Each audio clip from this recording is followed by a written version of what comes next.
Hello and welcome back. Eddie Radosevich, George Stoia reporting, broadcasting live from Atlanta, Georgia, SEC Media Days. Oklahoma on the podium on Wednesday. Texas got their run. Steve Sarkisian had a moment today. Got introduced to the Aggie War Hymn. Thought it was very, let's say, heroic, maybe brave. Texas could be cursed this year. We'll see. You think that's the start of something bad for Arch Manning and company? Very well could be. I did see Arch Manning got his grandfather Archie his jersey at the Hall of Fame stuff today. Anywho, Oklahoma on the podium on Wednesday. Let's get into it. Just kind of a little bit of a preview of what's to come. Brent Venables talking to the media on Wednesday, as well as John Mateer, R. Mason Thomas, Robert Spears-Jennings. Let's start with Brent, obviously going into year number 4. I mean, I think that anybody that watches the program probably knows that this is a big one for Brent Venables. This is going to be a big one for Oklahoma as they enter their second year in the SEC. I would imagine there's going to be a lot of questions about last year, what the hell happened. Jackson Arnold spoke today to the media. I'm sure that he's going to get a little bit of that. But what are some of the things that you're looking for on Wednesday from Brent Venables? Well, it's two different things, right? Because I think when he meets with the local media, there's a lot of team stuff, right? Sure. Just injuries, how he's feeling about John Mateer and the transfer portal and guys like that. And some of those questions he'll get from national guys. But I think the national storyline will be, hey, are you feeling the heat? And Joe Castiglione retires. Who hires you? You know, I know he's not retired yet, but is retiring. Like all the change that's gone on. Jim Nagy, that's going to be a huge storyline. I'm sure he'll get asked about that as well. So I think Brent's going to it's going to be one of the more interesting media days that he's been a part of. You know, last year when we did media days down in Dallas, it was a lot about, hey, first year in the SEC, you got a young quarterback, like all of those things. This year, it feels like, hey, are you coaching for your job? I think that's going to be maybe some of the narrative around Brent tomorrow. And I think, what time does he take the podium? I think I want to say it's 3:15 locally, so that'd be 2:15 back in Oklahoma. Yeah. You know, I do think that there is a certain element too, and you're talking about Jim Nagy and the front office stuff. More locally, you're going to be talking to Giovanni Gibson. What's going on with him? Jaden Gibson, what's going on with his injury situation coming off of obviously missing out on the spring? Both of those guys, you know, Giovanni getting hurt in that final week of the spring practice in Norman for the Crimson Combine.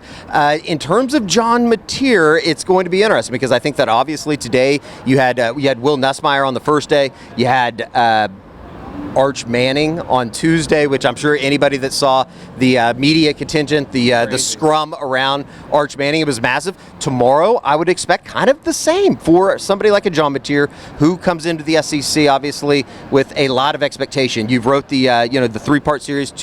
Part 2 was released on Monday on the way, on Tuesday on the way out here to Atlanta, talking about Baker Mayfield and Jalen Hurts playing a part in getting him to Norman. It's going to be interesting, though, just to kind of get a better feel, I guess, nationally. We've talked to him a couple times during the spring, but just get a better feel for what everybody outside of Oklahoma thinks of John Mateer. I think we know what a lot of them. Yeah. Chris Doering picked him to win the Heisman Trophy on Tuesday. The hype is there, is what I'm trying to say. Yeah, and I think you're going to see that play out tomorrow. He's going to be surrounded by probably the most media he's ever been surrounded by, Eddie, and I'm really interested to see how he handles that, because when you talk to him one-on-one or even in the local setting, he's really good. But what's he like when there's 30 people, asking him pretty big questions, and especially from a national perspective?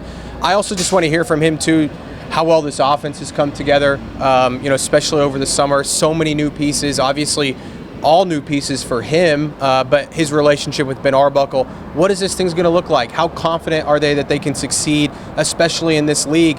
I think those are a lot of the questions that he's going to get, because this is going to be a totally new offense that Oklahoma's running with a totally new personnel group. Like I'm really interested, as well as the offensive line. I think will be brought up quite a bit, because Jackson Arnold was kind of running for his life a year ago. So I don't know, Eddie. I think it's going to be fascinating. There's a lot of questions for all these guys. Isn't it kind of interesting? And this might even be something more of a Brent Venables side of things. I know we talked about him when you were down in Destin at spring meetings for the SEC, but I'm fascinated to see and this has been a question on the Crimson Corner as well, like, where's Jaden Ott at, coming off of the injury a year ago at Cal? He comes into Norman.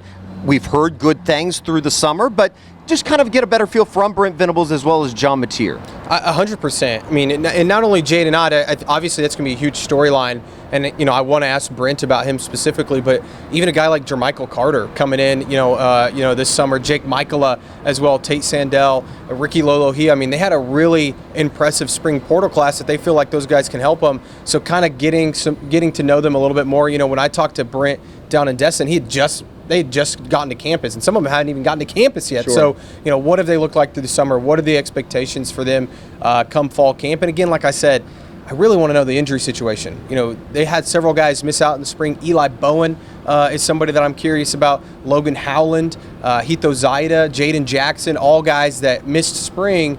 Are they able to go start fall camp? Peyton Bowen, I think, was also another one that maybe missed some time in the spring. So all of those guys, I think it'll be interesting to see, how does Brent feel about this team health-wise? Speaking of the defensive side of the ball, you mentioned Eli Bowen. We're going to talk to R. Mason Thomas on Wednesday, as well as Robert Spears-Jennings. Let's start with R. Mason, though. I think that he's fascinating for a number of reasons. I don't think that maybe even the casual Oklahoma fan realizes what a big get that was for him to come back to Norman. He went through spring, obviously. He's going to be a leader of one of the defense. I think by season's end, maybe he could be one of those guys that's known nationally, more of a household name than he already is in Norman. Just in terms of R. Mason Thomas, what are you expecting to hear from the junior defensive end tomorrow? Look, I think he's going to be a preseason first-team All-SEC type of guy. That comes out on Friday morning, I believe, is when that's released. And so he's going to have a lot of attention. But I want to hear about the leadership from him, because he's a guy that has to kind of fill those shoes from Ethan Downs' perspective. Obviously, R. Mason has a ton of talent. We all know that he's a guy that could maybe go in the first round of the NFL draft next year, or at least day 2, right? Like, we all know he's got that kind of ability. But I think from a leadership style, what's he bringing to that room? Because you do have some young guys that have to step up, whether that's a PJ Adebawore, Danny Okoye, Taylor Wine, guys that haven't played a ton for OU, or even a guy like Marvin Jones Jr., who's the new guy in the room. There's a lot of hype, Eddie, around this entire defensive line, and it's led by R. Mason. So can he replicate that success last year? Can he take it to another level? I think hearing from him, and I think it's important that he's here, right? Because it's important that you get selected for something like this, especially a guy that's as well known as he is. A little bit of a situation that I think if Oklahoma wins a couple more games a year ago, we're probably remembering R. Mason Thomas and the way that he was able to close some of those games, even though Oklahoma as a team wasn't able to close them themselves on the scoreboard.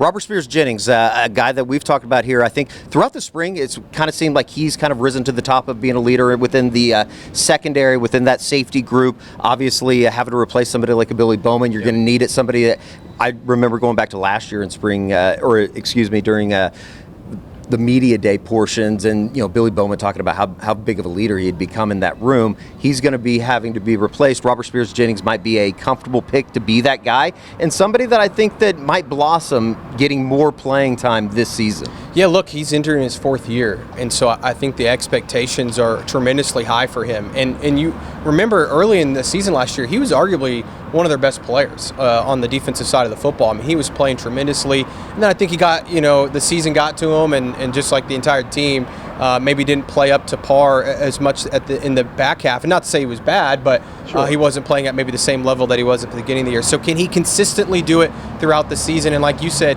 having to replace somebody like Billy Bowman, I said it earlier about Ethan Downs, Robert is filling some big shoes back there, and you like some of the young talent you have, whether that's Peyton Bowen, who's entering his 3rd year, some of those young guys that were freshmen a year ago that we love, Michael Boganowski, Jaden Hardy, Reggie Powers. They're all great, but they're really going to have to lean on Robert, who's now in his 4th year in this thing. I think the expectations are pretty much through the roof, and I know that he's somebody that Brent Venables has raved about now for several years, and now entering his senior year. Can he be a guy that takes it to another level and also become, a high draft pick this next spring? Day 3, SEC Media Day coming up on Wednesday. Oklahoma on the podium on Wednesday afternoon. We'll hear from Brent Venables. We'll have plenty of coverage from the College Football Hall of Fame here in Atlanta. So, and George he was toying with the idea of maybe picking Oklahoma to win the national championship, which I think may be a little premature. We shall see. Yeah, I don't know about that. But I do think that they can finish top 5 in the SEC, which would be a big step in the right direction. Chris Doering going for all of the Oklahoma accolades, picking Brent Venables to be the coach of the year, John Mateer to be the player of the year, and win the Heisman Trophy. Those would be big shoes to fill, but I think that we would enjoy doing these a lot more if that were to be the case. Win some football games. Just win some football games. Maybe that it. We'll get into this during the lead up into the season, but I have a couple buddies that have been saying, like, you know how they call it, this would be like team 132, I think, or 131, something like that.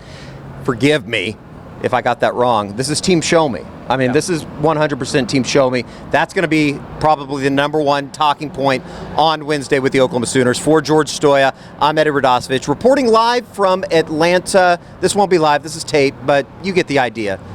We'll see you Wednesday.